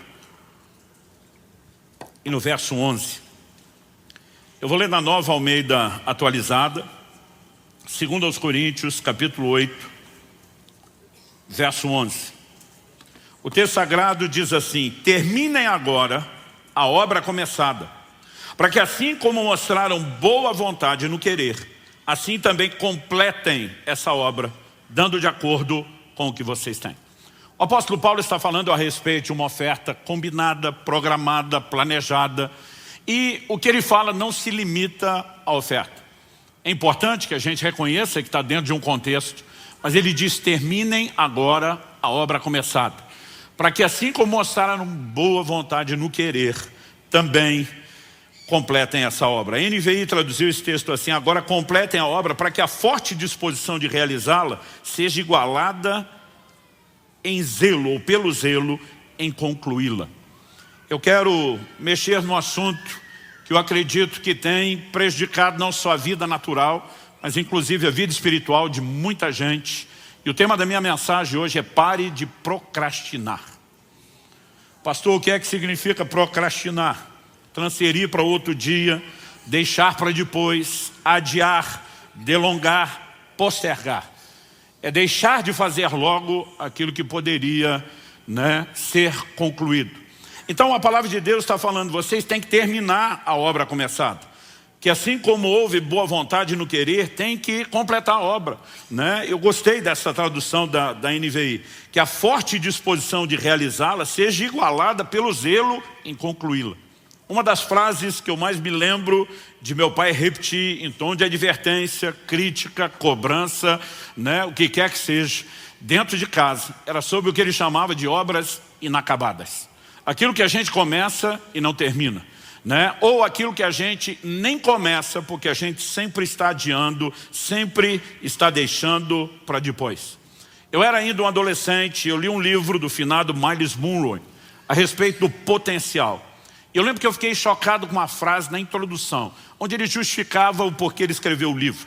Ele dizia algo mais ou menos assim: depois de 30 e tantos anos, eu não consigo talvez ser preciso em lembrar as palavras, mas ele falava algo mais ou menos assim: os maiores depósitos de riqueza do mundo não são as minas de diamante ou ouro da África, nem os poços de petróleo do Oriente Médio, nem os minérios da Amazônia. Ele dizia: na verdade, eles podem ser encontrados perto da sua casa. Eles estão nos cemitérios. São milhões de projetos que nunca foram realizados. São milhões de sonhos que nunca foram executados. E a história de muita gente, a história e o curso da humanidade poderia ter sido mudado se esses projetos tivessem sido colocados em execução. Talvez o maior desperdício que aconteça no mundo diz respeito ao potencial do que Deus nos deu para fazer e realizar, e que de alguma forma nós não fazemos, não apenas porque acordamos uma manhã dizendo não quero fazer o que eu sonhei um dia, mas por causa dessa mania de não começar ou começar e não terminar. Então, usando a terminologia bíblica, terminem agora a obra começada, eu quero te trazer essa advertência e de alguma forma te encorajar para a forma como você vai lidar com o próximo ano. Nessa virada de ano, eu gostaria que você de fato pudesse considerar o que é que a palavra de Deus tem a dizer a respeito do assunto. Eu tomei um texto como ponto de partida, mas eu quero te apresentar aqui uma enxurrada de exemplos bíblicos relacionados ao assunto. E Romanos 15:4 diz que tudo quanto foi escrito, para nosso ensino foi escrito. Todo esse volume, acredite, eu não estou esgotando o que a gente poderia conversar, todo esse volume de exemplos bíblicos registrados estão lá, como diz 1 Coríntios, capítulo 10, verso 11, para nosso exemplo, para nossa advertência. Então que a gente possa ouvir a palavra de Deus. Estava conversando com a família ontem sobre o assunto que iria pregar. Meu genro fez uma observação. Ele disse que o ditado, não deixe para amanhã o que você pode fazer pode fazer hoje, na versão procrastinadora seria mais ou menos, por que fazer hoje o que você pode deixar para amanhã? As pessoas têm literalmente invertido essa prática. Então eu quero chamar a atenção da sua parte para algumas situações registradas na Bíblia onde houve procrastinação. A primeira delas que me chama a atenção está em Gênesis, no capítulo 19. Eu quero ler dos versos 12 a 16. Eu vou passar rápido, eu vou ler rápido os textos. Não vou esperar você abri-los. Se você quiser pode ir tomando nota, porque a gente tem que derramar esse volume de informação e conteúdo em menos tempo. O texto diz assim: então os homens aqui são os anjos enviados para destruir Sodoma e Gomorra. Então os homens disseram a Ló, sobrinho de Abraão: você tem aqui mais alguém dos seus, genro, filhos, filhas, todos quantos você tem na cidade, faça-os sair daqui, pois vamos destruir esse lugar, porque o seu clamor tem aumentado, chegando até a presença do Senhor, e o Senhor nos enviou a destruí-lo. Então Ló saiu e foi falar com os seus genros, os que estavam para casar com as suas filhas. Ele disse: levantem-se, saiam desse lugar, porque o Senhor vai destruir a cidade. Mas eles pensaram que Ló estava brincando. Para pensar que Ló estava brincando, tinha trollagem desde os tempos antigos. O texto continua e diz assim: ao amanhecer os anjos apressaram Ló, dizendo: levante-se, pegue a sua mulher e as suas 2 filhas que aqui se encontram, saia daqui, para que você não morra quando a cidade for castigada. Como, porém, ele se demorasse, aqueles homens o pegaram pela mão, a ele, a sua mulher e as 2 filhas, sendo-lhe o Senhor misericordioso, e o tiraram e o puseram fora da cidade. Gente, como alguém que é visitado por anjo recebe a notícia: isso tudo vai ser destruído, some daqui, chispa, desapareça, precisa ficar sendo pressionado, cobrado e no final arrastado para fora da cidade, pela misericórdia de Deus. O que leva alguém a agir dessa forma? Nós não estamos falando de um camarada que atrasou se preparando para um casamento, para algo assim. É simplesmente a hora de alguém gritar: salve-se quem puder, e você simplesmente corresponder a um comissionamento divino. Mas de alguma forma existe no ser humano uma inclinação e uma capacidade a protelar, até mesmo em coisas urgentes e de extrema importância. O que é que será que levou Ló a demorar? Será que é o fato de não ter conseguido convencer os genros e talvez tentar mais? Será que era talvez uma demonstração de apego àquilo que era material, imaginando: eu vou perder isso tudo, e de repente o coração está preso naquilo? Nós sabemos que sua mulher agiu assim, porque ao saírem da cidade o anjo diz: não olhe para trás, e a mulher de Ló desobedeceu e olhou para trás. Mas embora a Bíblia não seja clara sobre o motivo dessa relutância em salvar a própria vida, é evidente que o camarada está sendo lento a ponto de ser cobrado, apressado e depois arrastado para fora pelos anjos de Deus. O que o levou a agir assim, o que leva as pessoas a agir assim. Eu quero te dar um outro exemplo bíblico. Êxodo capítulo 4, de 24 a 26, fala de um momento onde Moisés, para quem o Senhor apareceu na sarça e o envia de volta ao Egito com a missão de libertar o seu povo de Israel. Agora ele pega a família, ele está na viagem para o Egito, para executar uma missão que recebeu de Deus. E olha o que esse texto diz: estando Moisés no caminho, numa estalagem, o Senhor o encontrou e quis matá-lo. Então Zípora pegou uma pedra afiada, cortou o prepúcio de seu filho e com ele tocou os pés de Moisés e disse: sem dúvida, você é para mim um marido de sangue. Assim o Senhor o deixou. Ela disse: marido de sangue, por causa da circuncisão. Gente, nós sabemos que Deus não é bipolar. Os capítulos 3 e 4 de Êxodo mostram Deus convencendo Moisés a corresponder ao seu chamado. Deus o envia ao Egito porque quer usá-lo. Agora, no meio do caminho, Deus aparece na estalagem para matá-lo. Então, será que Deus não estava decidido sobre o que queria? Evidente que Deus sabia muito bem o que queria. Mas a partir do momento em que Moisés se dispõe e diz: eu atendo o seu chamado e vou, Deus diz: bonitão, se você vai fazer a minha obra, é do meu jeito e não do seu. Havia uma aliança firmada com Abraão, o primeiro patriarca, de que todo macho na família tinha que ser circuncidado. Essa aliança vem sendo guardada e obedecida por gerações, por séculos. E por algum motivo, nós vemos que Moisés não circuncidou seu filho. Eu vou te dizer o que esse texto me faz pensar. O motivo é que ele se casou com uma mulher gentia. Não era parte da cultura daquele povo circuncidar o filho. Nós estamos falando de uma cirurgia para uma criança. Eles faziam isso aos 8 dias de idade, né? O momento onde a cicatrização está assim, praticamente no nível da perfeição para acontecer. Deus estabeleceu a hora de fazer a cirurgia. Agora tente imaginar a mamãe, que não conhece a cultura, que talvez não conhecesse a Deus, não da forma como aquele povo conhecesse. Descobrir que agora o marido com quem ela casou quer mutilar o filho, numa cirurgia sem anestesia, sem asepsia, sem analgésico, sem anti-inflamatório nem antibiótico. Eu imagino que aquela mulher enlouqueceu. Ela deve ter se colocado entre o filho e Moisés e falado alguma coisa do gênero: só por cima do meu cadáver. E o Moisés, talvez, para não criar uma situação dentro de casa, disse: tá bom. E ele simplesmente vai deixando e deixando. E agora, quando Deus aparece, vem para cima dele, a mulher entende. O texto não é claro sobre o que Deus está falando com ele, mas a mulher entende, corre circuncidar, mas ainda assim joga na cara de Moisés: você é um marido sanguinário, você me obrigou a fazer isso. Eu percebo muita gente protelando e procrastinando decisões importantes, porque simplesmente não conseguem unir a família em torno de um projeto, de entender a importância de algumas coisas, e elas não percebem o que elas realmente estão fazendo. Talvez Moisés pensou: estou evitando um conflito e criando um com Deus. Não tem nada de sábio nem de inteligente nisso. Daqui a pouco eu falo sobre a questão da circuncisão. Segundo Crônicas, capítulo 24, de 4 a 6. A Bíblia fala da restauração do templo nos dias do rei Joás. E o texto diz assim: depois disso, Joás decidiu restaurar a casa do Senhor. Reuniu os sacerdotes e os levitas e lhes disse: vão pelas cidades de Judá e levantem de todo Israel dinheiro para que todos os anos sejam feitos reparos no templo de seu Deus, e façam isso depressa. Porém os levitas não se apressaram. Então o rei mandou chamar o sumo sacerdote Joiada e lhe perguntou: por que você não exigiu que os levitas trouxessem de Judá e de Jerusalém o imposto que Moisés, servo do Senhor, pôs sobre a congregação de Israel para tendo o testemunho? O que leva a Joiada, os demais sacerdotes e todos os levitas a não obedecer um comando tão claro do rei?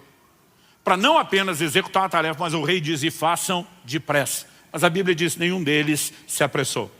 Eu fico me perguntando o que é que passou pela cabeça dessa tribo sacerdotal. Será que o pensamento foi: quem decide as coisas do ministério somos nós e não ele? Será que eles simplesmente estavam no lugar de uma incapacidade de perceber que quando eles mesmos é que deveriam ensinar a lei de Moisés, o rei está cobrando que o que Moisés determinou na lei por direção de Deus seja feito? Eu não sei exatamente o que foi, mas de alguma forma a procrastinação está ali, né? E o rei precisa interferir para que o projeto seja executado. Quando chegamos no Novo Testamento, eu não vou me estender muito nesses exemplos, eu quero apresentar mais alguns que são desculpas que foram dadas a Jesus. Lucas capítulo 9, de 59 a 62, diz assim: a outro Jesus disse: siga-me. Mas ele respondeu: Senhor, deixe-me primeiro sepultar meu pai. Mas Jesus insistiu: deixe que os mortos sepultem os seus mortos. Você, porém, vá e anuncie o reino de Deus. Outro lhe disse: Senhor, quero segui-lo, mas permita que antes disso eu me despeça das pessoas da minha casa. Mas Jesus lhe respondeu: ninguém que põe a mão no arado e olha para trás é apto para o reino de Deus. Há uma série de especulações entre os estudiosos e os comentaristas bíblicos sobre o que significa a frase: deixe-me ir primeiro sepultar meu pai. Mas é praticamente um consenso, ninguém acredita que o pai tinha acabado de morrer. Em primeiro lugar, porque se isso tivesse acontecido, o sepultamento ele não acontecia num prazo tão curto como o nosso. A lei determina que em 24 horas, a partir de constatada a morte, o corpo tenha sido sepultado por questões de saúde. Mas eles tinham o hábito de embalsamar os seus mortos, ao que aprenderam desde o tempo em que viveram no Egito.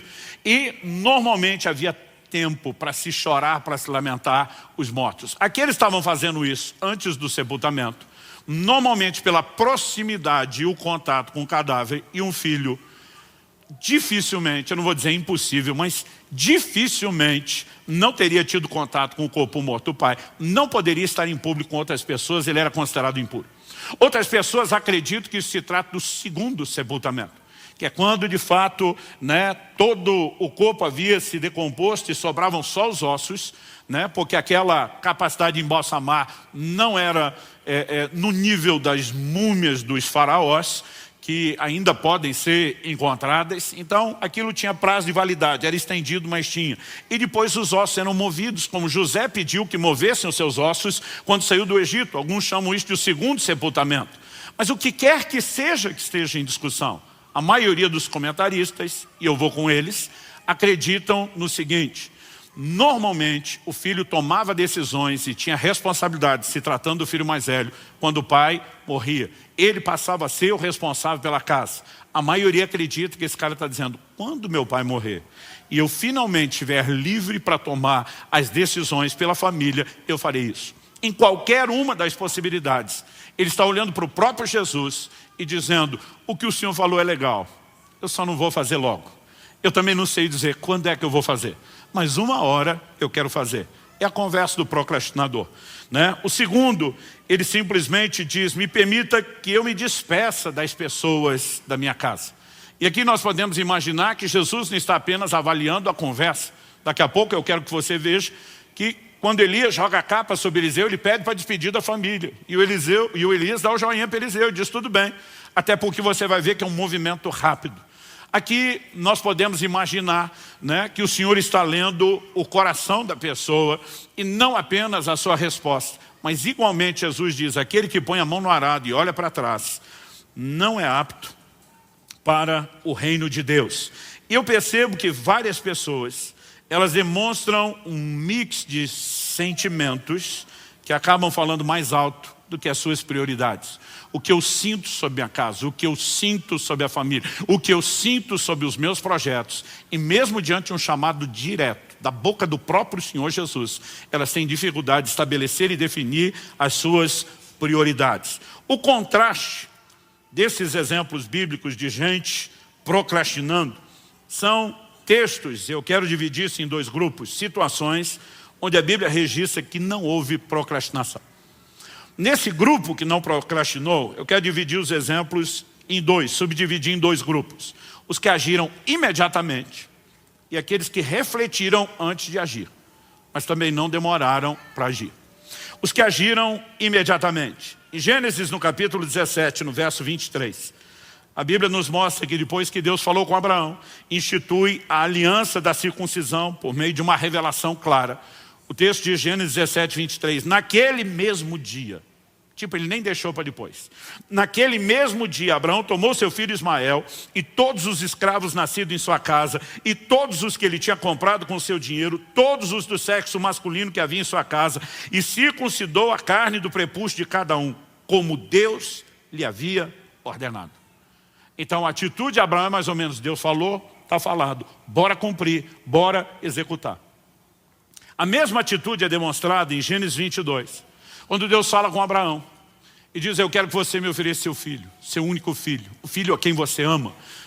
Eu brinco que parece que Deus está dificultando. Se falar só o filho já era difícil, agora diz seu filho, seu único filho, o filho que você ama. E eu quero que você me ofereça em sacrifício. Gênesis 22, 3 diz, na manhã seguinte, Abraão levantou-se de madrugada. Então, ele simplesmente espera o momento que está próximo do amanhecer, mas antes mesmo da luz sair, ele se levanta e diz, vamos fazer o que Deus executou. Porque se Deus falou, está falado. Em 1 Reis, no capítulo 19, de 19 a 21, nós temos o chamado de Eliseu, que eu mencionei agora há pouco. O texto sagrado diz, Elias saiu dali e encontrou Eliseu, filho de Safate, que estava lavrando com 12 juntas de bois adiante dele. Ele estava com a 12ª junta. Elias passou por ele, lançou o seu manto sobre ele. Então Eliseu deixou os bois, correu atrás de Elias e disse, deixa-me beijar o meu pai e minha mãe, então eu seguirei. Elias respondeu, vai e volte, pois você já sabe o que fiz com você. Eliseu voltou para trás, pegou a junta de bois e os sacrificou.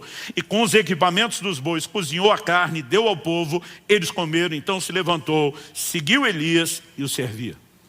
Ele despede da família, ele despede das pessoas à volta, ele simplesmente sacrifica o instrumento de trabalho, ele não termina o que ele estava fazendo o arado, e ele imediatamente se dispõe para cumprir o seu chamado. É o que nós lemos em Marcos, no capítulo 1, no verso 18. O chamado dos irmãos Pedro e André. Quando Jesus simplesmente passa por eles e os chama. A Bíblia registra, Marcos 1, 18. Eles deixaram imediatamente as redes e o seguiram. Algo curioso que você vai perceber é que Deus nunca chamou ninguém para fazer coisa nenhuma que estivesse desocupado. Nunca, você não vai achar um exemplo bíblico. Todo mundo que Deus chamou estava trabalhando. Porque se no trabalho, no que é natural, com certeza vai fazer corpo mole para aquilo que é espiritual. E sabe, muitas vezes nós separamos demais as coisas.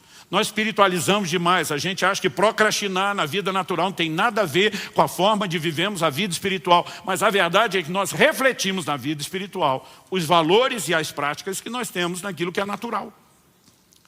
E o Senhor está atrás não só de gente que trabalha, mas de gente que consiga dizer, eu vou te atender e eu vou fazer logo aquilo que o Senhor está mandando, aquilo que o Senhor está determinando. Em Atos 16, 10, nós temos a resposta de Paulo. A Bíblia diz que à noite ele tem uma visão de um jovem da Macedônia que aparece a ele e diz, passa a Macedônia e ajuda-nos. E Atos 16, 10 registra, assim que Paulo teve a visão, imediatamente procuramos partir para aquele destino. Respostas instantâneas, imediatas, sem nenhuma enrolação, sem nenhuma procrastinação. Pastor, mas teve gente que não agiu assim tão depressa? Tem. Pelo menos 2 exemplos que merecem a minha e a sua atenção. São aqueles que refletiram antes de agir. Mas mesmo nesse grupo você não vê uma demora na reflexão e nem vê uma demora no pós-reflexão, que diz respeito à ação. O primeiro deles, José, que teria a honrosa, gloriosa e grande missão de ser a figura paterna na criação de Jesus. A Bíblia diz em Mateus, no capítulo 1, de 18 a 20, o seguinte, o nascimento de Jesus Cristo foi assim. Maria, sua mãe, estava comprometida para casar com José, mas antes de se unirem, ela se achou grávida pelo Espírito Santo. José, com quem Maria estava para casar, sendo um homem justo e não querendo envergonhá-la em público, resolveu deixá-la sem que ninguém soubesse. Deixa eu fazer uma pausa antes de continuar a leitura. Você acha que a primeira coisa que passou na cabeça de José é, minha noiva prometida a mim, viveu uma experiência sobrenatural que nunca aconteceu antes, nem acontecerá depois. A primeira reação de José é simplesmente trabalhar com a lógica. Se ela está grávida, ela não foi fiel. Mas a Bíblia diz que porque ele era justo, ele simplesmente toma a decisão. Eu vou deixá-la em silêncio. Eu não quero que ela seja difamada. Alguns acreditam que ele poderia aplicar a lei de Moisés, exigir que ela fosse morta.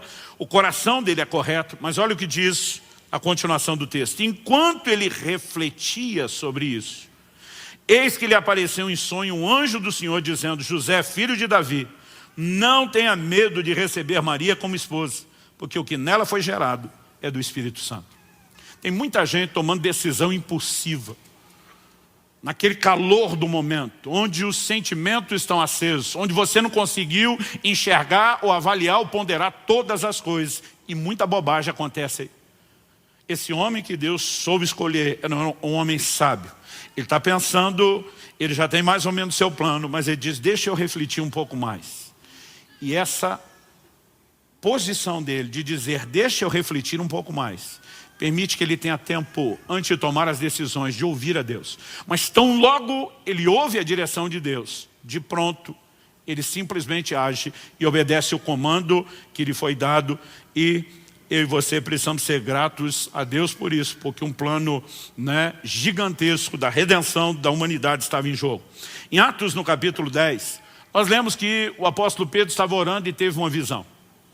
E a Bíblia nos fala o seguinte, versos 19 e 20 de Atos 10. Enquanto Pedro meditava a respeito da visão, o Espírito lhe disse, estão aí 3 homens à sua procura. Portanto, levante-se, desça e vá com eles sem hesitar, porque eu os enviei. E o que você vai ler depois no verso 23, é que ele recebe essas pessoas, dá pouso a eles, e no dia seguinte, todo mundo já sai de viagem, porque eram 2 dias de viagem, 60 quilômetros de trajeto para caminharem a pé. Eu não quero de forma alguma fazer parecer que refletir seja ruim. Quando nós falamos de procrastinar, é algo que toda hora está sendo empurrado, toda hora está sendo empurrado. Não, segunda eu vou começar a dieta. Mas na segunda, ele diz, pode ser na outra segunda, porque afinal de contas, qualquer segunda está no seu dia. Então existem coisas que vão sendo prorrogadas de forma indefinida. Existem outras que você pode chamar de planejamento estratégico. Tem hora que não adianta sair correndo sem entender com clareza o que te aguarda. Provérbios diz no capítulo 20, no verso 25, é uma armadilha dizer precipitadamente, isso é santo, e só refletir depois de fazer o voto. Então a Bíblia está dizendo, é importante que você reflita antes de tomar decisões.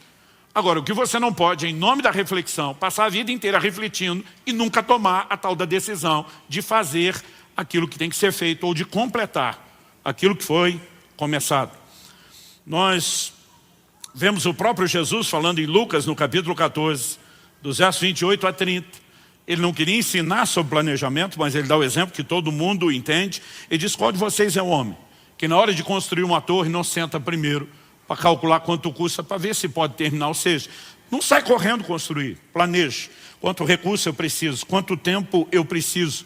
Agora, é diferente você entender um planejamento estratégico, que requer de você um tempo de reflexão, de planejamento para o projeto, de procrastinação. Essas coisas não podem ser comparadas. A procrastinação é aquele cara que está sempre refazendo o projeto, sempre refazendo, mas nunca faz nada, só faz o projeto. A execução não acontece. Qual a diferença entre esses 2 subgrupos que eu chamei, essa subdivisão de 2 grupos dos que executaram? A diferença é uma só. O primeiro grupo que agiu imediatamente já tinha uma palavra de Deus, já sabia o que tinha que fazer. E se Deus falou, você não tem mais nada para pensar. Então assim, eu não preciso parar para pensar diante de qualquer decisão, qualquer que seja. Vou fazer um negócio, tenho que ser honesto, eu não preciso pensar nisso. Deus já disse para não ser. Deus já disse para não roubar. Deus já disse para não negociar de forma ilícita. Não tem mais nada para ser pensado. Em todas aquelas áreas onde Deus já falou com clareza, a gente não tem nem o que pensar. Agora, há situações onde talvez Deus te disse o que fazer, mas ainda não revelou o como e o quando. E aí toda a ponderação e reflexão é muito bem-vinda. No livro de Eclesiastes nós lemos que o sábio entende o tempo e o modo. Porque às vezes não é só saber o que fazer, é entender o como, é entender o quando, e daqui a pouco eu volto a falar da importância dessa reflexão. Mas a diferença é que um grupo age imediatamente, porque já sabe o que Deus falou, o outro reflete até ouvir Deus falar, mas a partir do momento que Deus fala, eles agem. Ou seja, a diferença é o tempo onde cada um ouviu a Deus. Mas tanto o primeiro como o segundo grupo. O primeiro não precisou de reflexão, porque Deus já falou de cara. O segundo precisou de reflexão, mas tanto um como o outro, imediatamente após Deus falar, eles se posicionaram e agiram. Qual é o elemento comum nesses exemplos? Em primeiro lugar, nós vimos situações onde houve procrastinação. Em segundo lugar, nós vimos as situações, alguns exemplos bíblicos, onde não houve a procrastinação e dividimos o grupo no que agiu. O primeiro grupo que agiu rapidamente e o outro que refletiu para executar depois. Mas o que é que nós temos em comum em todos os exemplos? dos que procrastinaram e dos que não. E dos que não, sejam os que agiram depressa e os que refletiram. O que é que nós temos em comum nessas 3 situações que foram avaliadas? Eu não sei você, mas eu gosto muito de estudar a palavra de Deus procurando padrões. Aquilo que se repete. E nós temos um padrão aqui. E o ponto em comum é a voz de Deus. Quando você olha para o primeiro grupo de gente que procrastinou, o que você tem pode ser resumido dessa forma. Gente que não deu ouvidos à voz de Deus. Ló, em relação à direção dada por meio dos anjos, está relutando. O que significa a palavra anjo? Mensageiro. São enviados da parte de Deus. Vieram com uma mensagem de Deus, com uma missão de Deus. Mas Ló está demorando em corresponder com aquilo que Deus, por meio dos anjos, falou. Moisés, quando falamos a respeito da circuncisão e de por que a coisa ficou do jeito que ficou naquela estalagem, porque ele simplesmente não está obedecendo uma determinação divina que não era apenas dos seus dias. Quando Deus aparece para ele na sarça, ele aparecendo: eu sou o Deus de Abraão, de Isaac e Jacó. Ou seja, o que eu vou fazer está relacionado à aliança que eu fiz com as primeiras gerações dos patriarcas. E Deus já tinha ordenado que todo mundo tinha que circuncidar. Por que é que a ira de Deus se acende contra Moisés? Porque ele não está obedecendo o que Deus falou.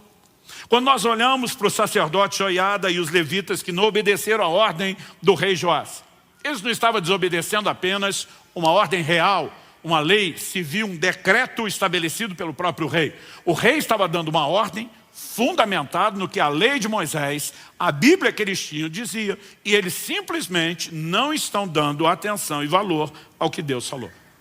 Por outro lado, quando falamos dos que não procrastinaram, mesmo olhando aquela subdivisão em 2 grupos, os que agiram imediatamente deram ouvidos à voz de Deus. Abraão com a circuncisão ou com o sacrifício de Isaac.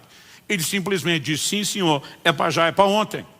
Pedro e André, diante do chamado, imediatamente larga as redes e diz: bora, vamos cair para dentro. O Senhor está nos chamando, nós vamos atender. Paulo, quando tem a visão do jovem, dizendo: passa a Macedônia, entendendo que aquilo é uma revelação de Deus, ele simplesmente se posiciona e diz: Deus falou, está falado, vamos cumprir. E mesmo os 2 exemplos que demos dos que refletiram antes de agir, eles refletiram até ouvir Deus. Então José está refletindo sobre o assunto, até que o Senhor fale com ele por meio de uma revelação. Pedro está refletindo sobre o que significa a visão, porque até então ele não entendeu nem a visão. Não dá nem para dizer que Pedro não quer agir. Ele precisa saber o que fazer. Mas tão logo o Espírito Santo fala: 2 homens, 3 homens estão aí à porta. Vá com eles sem hesitar, nada duvidando. O Pedro simplesmente sai e vai obedecer aquilo que Deus fez. Ou seja, o ponto em comum é: o que Deus disse está sendo ouvido, o que Deus falou está sendo executado. Então, basicamente, eu diria que a forma como nós nos relacionamos com a voz de Deus é determinante no assunto da procrastinação ou de nos livrarmos dela nas nossas vidas. E eu quero, obviamente, que você possa fazer essa distinção que eu já fiz antes: procrastinação e espera. O que é espera? É aquilo que envolve projetos de longo prazo, que não vai ser executado imediatamente, ou talvez você tenha que dar o primeiro passo, mas haja etapas. Mas quando eu olho para a palavra de Deus, eu percebo o tempo todo um chamado para que eu e você possamos desenvolver uma forte mentalidade de execução de projetos e tarefas. Olha o que a Bíblia diz em Gênesis, no capítulo 2, no verso 2, falando sobre Deus na criação. E havendo Deus terminado no 7º dia a sua obra que tinha feito, descansou nesse dia de toda a obra que tinha feito. Deus começa.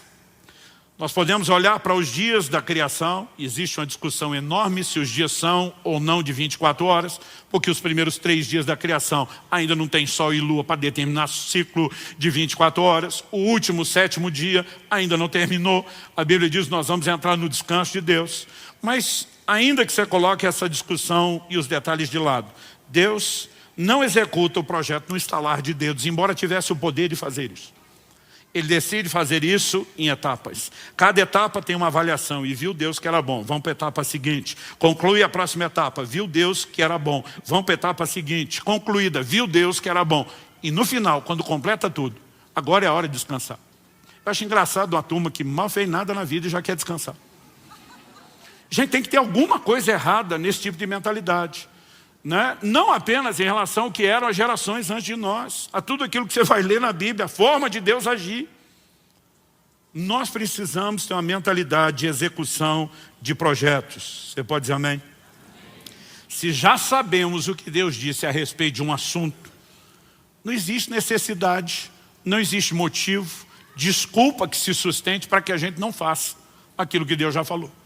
Josué capítulo 18, verso 3, diz o seguinte: então Josué disse aos israelitas: até quando vocês vão negligenciar a posse da terra que o Senhor, o Deus de seus antepassados, deu a vocês?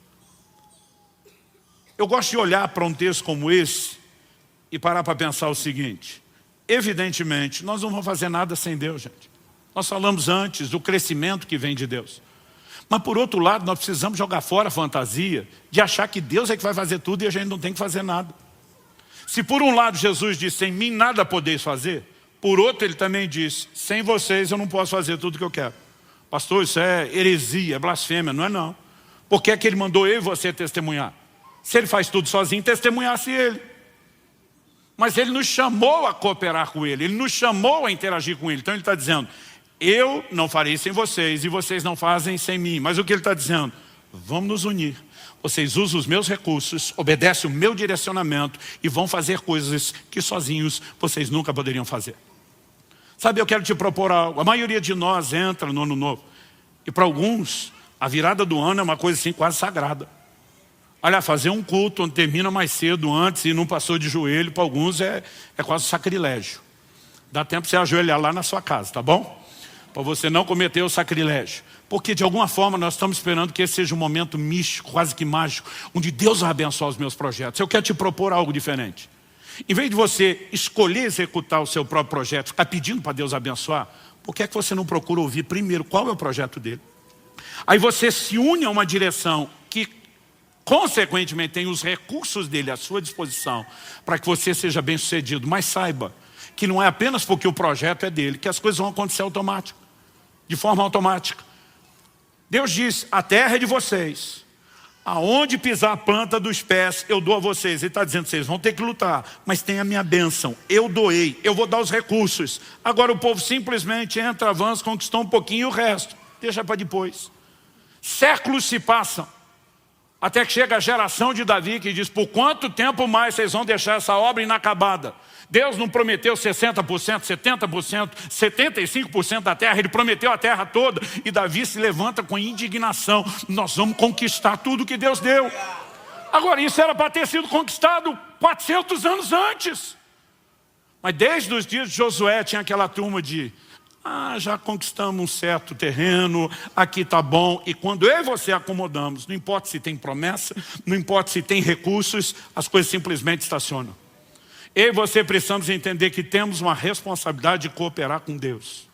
Nenhum de nós pode achar que espiritual é só aquilo que a gente faz dentro da igreja, da célula, no culto, ou quando você prega. Tiago diz: vocês que dizem hoje ou amanhã, Tiago capítulo 4, 13 a 15, vocês que dizem hoje ou amanhã iremos a tal cidade, negociaremos, ganharemos dinheiro, deveriam dizer: se o Senhor quiser e se vivermos, faremos isso ou aquilo. Eu acho curioso a forma como nós vivemos. É quase como se tivesse uma regra para quem está, por exemplo, cuidando das coisas de Deus, vou botar aqui entre aspas, e para outras pessoas não. Lembro de uns anos atrás que meu filho mencionou ter ouvido um pregador dizer: se um engenheiro recebe uma proposta para mudar de cidade, para ganhar o dobro de salário, e ele atende, está tudo bem, todo mundo diz sim. E o advogado, e deu outros exemplos, sim. Ele falou: mas se o pastor receber uma proposta para ir para uma igreja maior, com um salário maior, está tudo bem, todo mundo olhou de forma escandalizada. Tipo, o resto de vocês pode mandar na vida, e eu tenho que depender de Deus. Nós precisamos entender que todos fomos chamados e levantados por Deus com um propósito. Ninguém deve tomar decisões que não envolvam Deus. E a maioria de nós tem estragado muita coisa na nossa vida simplesmente porque a gente não ouve Deus. Pastor, como é que nós podemos ouvir Deus? Tem duas coisas muito simples e básicas. A direção primária de Deus se dá por meio da sua palavra, da Escritura. Todas as demais serão julgadas por meio dela. O Salmo 119, 105 diz: lâmpada para os meus pés é a tua palavra, luz para o meu caminho. Então, tudo aquilo que Deus falou na Escritura já ilumina o meu e o seu caminho. Nós temos que andar na palavra de Deus. Agora, há áreas onde a palavra de Deus não vai cobrir com clareza aquele terreno que nós vamos chamar de personalizado. Por exemplo, Jesus mandou pregar o Evangelho para toda a criatura, para todas as nações, fazer discípulos de todas as nações. Significa que cada um de nós tem que ir a todas as nações? Não. Essa é uma ordem genérica dada a todo o corpo. Agora, onde cada um de nós deve ir, a palavra de Deus não diz. Aí eu e você precisamos entender a importância de um relacionamento com o Espírito Santo. Romanos capítulo 8, verso 14 diz que os que são guiados pelo Espírito de Deus são filhos de Deus. Moisés procrastinou porque não obedeceu uma ordem que já era clara. Por outro lado, nós vemos gente que diante de uma ordem clara correspondeu imediatamente. A questão é como eu e você lidamos com a voz de Deus. Eu percebo que a maioria de nós não está levando isso tão a sério. A gente tem que fazer uma campanha gigantesca para tentar fazer os crentes ler a Bíblia em um ano.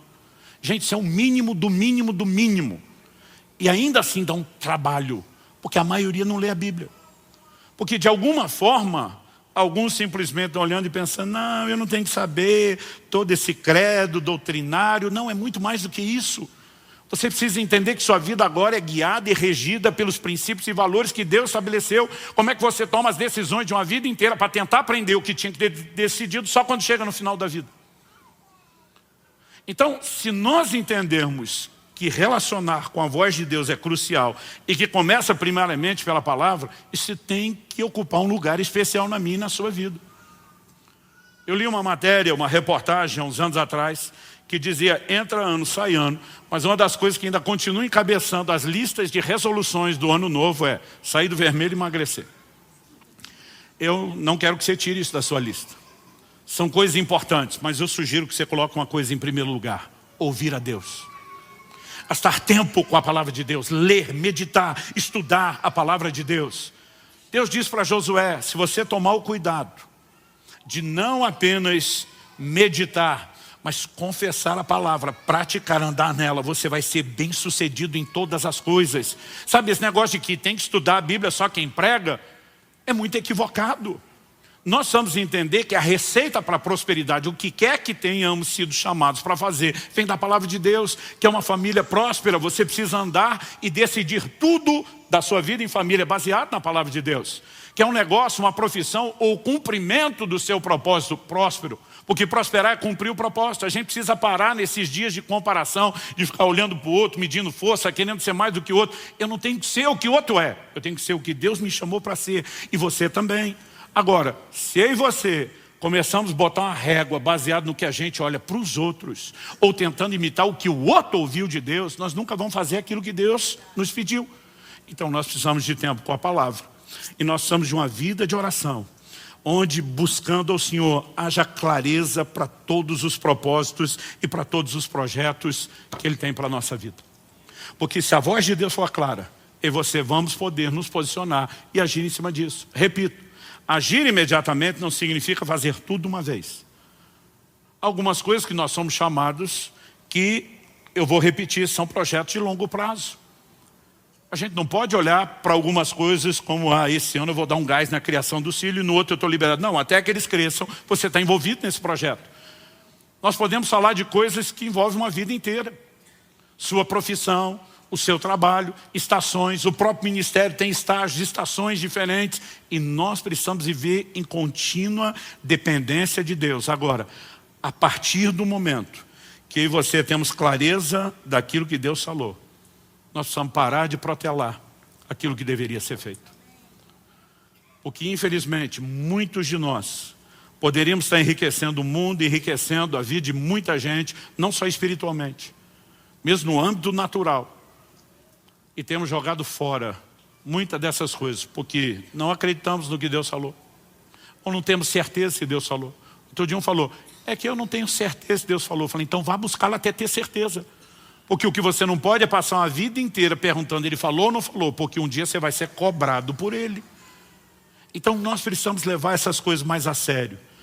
E acredite ou não, Eu não vim aqui bater em você ou te desmotivar. Estou tentando te encorajar.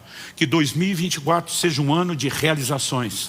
Que 2024 seja uma hora onde eu e você vamos entrar dizendo muita coisa vai sair da prancheta, vai entrar em execução. Outras vão para o terreno da reflexão. Eu vou orar, eu vou jejuar, eu vou buscar Deus, eu vou interceder, até que haja clareza de propósito. E se eu não tenho entendimento para todas as etapas, eu vou agir pelo menos naquela que eu tenho. Deus diz para Abraão, sai da tua terra, do meio da tua parentela, vá para uma terra que eu te mostrarei. Para onde? Eu vou te mostrar enquanto você vai. Estou indo. E ele vai esperando que a direção venha enquanto ele se move. Tem gente que quer ter o projeto inteiro de Deus para dar o primeiro passo, não vai andar nunca. Porque Deus não vai falar tudo enquanto você não se mexer. E alguns de nós nos mexemos só um pouquinho. Ele pega e leva Ló junto, seu sobrinho. Provavelmente, o fato de ele não ter filhos, o seu sobrinho ter perdido o pai junto à fome, com a vontade de comer, a lacuna dos dois, não posso deixá-lo. Mas Deus mandou abrir mão da parentela. Aí leva o menino junto. Enquanto o Ló está andando com ele, Deus nunca mais falou nada com Abraão. Sabe quando Deus volta a falar com Abraão? O dia que ele separa de Ló. Diz, obedeceu fase 1, vamos para a fase 2. E sabe, alguns de nós estamos querendo revelação das próximas fases, nós não fizemos nem a primeira. Mas se eu e você tivermos o cuidado de ouvir Deus, e com a segurança de que temos ouvido, seja o que a Escritura fala com clareza, ou aquilo que o Espírito Santo tem trazido, sem choque com a Escritura, e nos posicionarmos nessas coisas, nós poderemos construir algo significativo, duradouro, edificante, e que um dia, quando eu e você estivermos diante do Senhor, vamos poder ouvir a frase que o pastor Marciano mencionou, e eu vivo por essa frase: servo bom e fiel, entra no gozo do teu Senhor. Alguns acham que é só um momento de dizer entra. É um momento onde ele vai avaliar se você fez aquilo que foi mandado ou direcionado a fazer ou não. Então a minha oração a Deus, e é uma santa indignação dentro de mim, eu espero não estar sendo hostil com você na forma como eu falo, é que a gente pare de procrastinar. Então eu queria que você falasse para os dois irmãos, pelo menos o da direita e o da esquerda. Fala para ele, mesmo se não conhecer, faz cara de paisagem, finge que você tem autoridade, fala, pare de procrastinar. Não fala rindo não, fala com cara séria, pare de procrastinar. Agora, antes de orarmos, eu quero ler um último texto.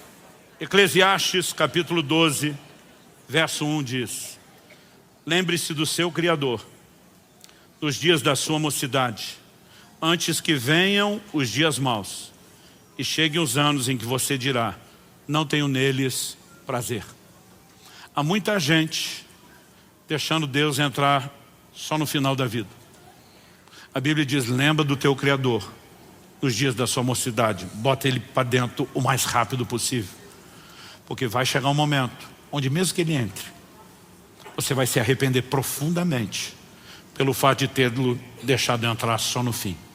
Sem contar aqueles que acham que vão deixá-lo entrar depois e descobrem que não teriam todo esse tempo, e quando descobrem no momento da sua morte já não há mais nada para ser feito. Eu não quero apenas falar sobre a execução dos seus projetos e terminar sem mexer no que é primordial. Se você está aqui hoje, não importa se você está aqui a primeira vez num culto, numa igreja evangélica, né, ou se já tem frequentado aqui ou outras igrejas, você que nos acompanha na transmissão, se você ainda não entregou sua vida a Jesus, meu apelo, número 1, pare de protelar a decisão mais importante da sua vida. É a sua eternidade que está em jogo. E honestamente, meu querido, não é Jesus que precisa de você. É você que precisa dele. Não é ele que está implorando por você. Se você não trouxê-lo para a sua vida, não fizer dele o seu Senhor e Salvador, quem perde é você. E acredite, é uma perdição eterna, irreversível. Então eu termino dizendo, comece pelo primordial. Deus precisa entrar na minha vida. Talvez você precise tomar a decisão de entregar sua vida a Cristo ou de se reconciliar com Ele. Nós estamos felizes que, como foi dito, né, tantas pessoas, entrando na casa dos milhares, entregaram a vida a Jesus esse ano aqui. Mas nós queremos ver muito mais gente sendo chacoalhada e parando de procrastinar a decisão mais importante, de dizer, eu vou me render a Cristo. E antes de terminar a reunião e o culto, e antes de orar com os demais, eu quero fazer a pergunta. Há alguém aqui hoje que precisa entregar sua vida a Jesus, não fez, sabe que Deus está chamando, e quer tomar essa decisão, nós queremos orar com você agora. Nós não vamos deixar isso para o ano que vem. Nós queremos ajudá-lo na sua decisão mais importante. E antes de chamá-lo, eu quero que você saiba, né, toda essa gente que está aqui está torcendo por você, está orando por você. Ninguém está julgando você, pelo contrário, a gente faz festa, porque Jesus disse que a festa nos céus, quando o pecador se arrepende, a gente faz festa aqui também. Então, se alguém que precisa dessa decisão hoje, eu nem vou gastar tempo implorando, né, para que você tome a decisão. Você sabe, está consciente, foi tocado por Deus. A Bíblia diz, se hoje ouvides a sua voz, não endureça o coração. Interessante que Deus trata a salvação sempre por hoje, nunca é para amanhã. Não tem procrastinação para isso.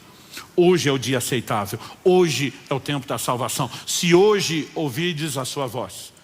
Então você que entende que não pode mais deixar isso para amanhã e quer finalizar o ano com a melhor decisão, antes de entrar o próximo, já começando por aquilo que é o primordial, o top, o mais primário, colocar Jesus em sua vida, seja entregando-a pela primeira vez, caso você nunca fez, ou reconciliando-se com Ele, caso você tenha se desviado ou se afastado, esfriado espiritualmente, chame isso como quiser, você sabe que precisa de um recomeço. Eu quero que você, eu vou pedir que todos fiquem em pé, isso vai facilitar o que nós vamos fazer.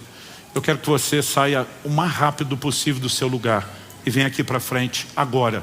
Nós vamos orar com você por esse novo começo. Rapidamente. Pastor, eu preciso dessa decisão, entregar minha vida a Cristo, reconciliar-me com Jesus. Sai do seu lugar e vem para cá. Na autoridade do nome de Jesus Cristo, eu quebro toda a cadeia, toda a amarra espiritual que tente impedir as pessoas de corresponder ao convite do Espírito Santo. Eu declaro cada pessoa nesse lugar, os que nos acompanham pela internet, livres para responderem ao convite do Senhor. Você que está acompanhando a transmissão, você pode tomar essa decisão onde você estiver, né? A menos que você esteja no meio de uma tarefa, não permita isso. Eu gostaria que você parasse o que estiver fazendo. Se possível, você, como eles, pudesse ficar de pé, ainda que não esteja necessariamente na frente de outros, e fazer essa oração juntamente conosco. Há mais alguém? Eu quero pedir a cada um de vocês que veio à frente, que faça uma oração comigo. Eu vou pedir que vocês repitam essa oração em voz alta, assim como você que nos acompanha pela transmissão. Jesus falou sobre confessá-lo diante dos homens. Confessar é verbalizar, é reconhecer um fato. Então diga comigo, Senhor Jesus, eu reconheço a minha condição de pecador e que só o Senhor é o único Salvador. Reconheço também que a sua morte e ressurreição foram a providência de Deus para minha salvação. E hoje eu me arrependo dos meus pecados e pela fé eu me aproprio da minha justificação. Eu declaro que hoje é um novo dia, é o início de um novo tempo e que a partir de hoje serei um discípulo de Jesus. E você, Jesus, será o meu Senhor. Eu invoco o seu nome e toda a salvação que há nesse nome. E eu declaro que a partir de hoje sou totalmente teu. Eu falo isso em teu nome, Jesus. Amém. Amém. Você pode dar ao Senhor um forte aplauso pela decisão dele.